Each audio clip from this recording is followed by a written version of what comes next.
जय जगन्नाथ सांग मैंने आम बर्तमान अच्छे केरल आसिक मार्केट पहुँची गलु। मार्केट पहुँची बर्तमान माछ किणी बोली भाविछु। एबे आसिक आम पहुँची जीवु जाकि माछ मार्केट रे को माछ नबु बोली चल देखिबा। एठी सब परिया पत्र बिक्री होउची। आसिक एबे पहुँची गलु माछ मार्केट रे। चुंगुड़ी पाम्पलेट एमती अनेक माछ अच्छी जेतिकी ना जानी सेतिकी मु कहली।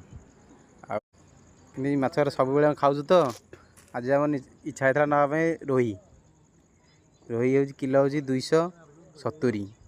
आम 2 किलो रोही नहीं रोही किଣା किणी सरला भाई की आम कहूँ काटिदेवा को भाई आम काटि सारापर कटाकटी सरीगला।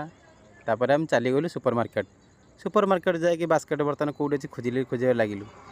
बास्केट बर्तमान आमको बास्केट मिलगला। आमको बास्केट हेड से थुआई तापर बास्केट धरिकी चलिलु किसी सामान उठाइबा।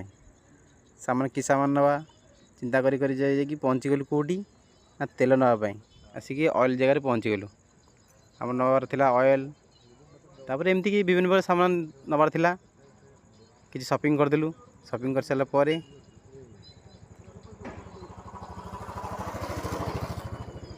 तापर बिलटा पेमेंट कर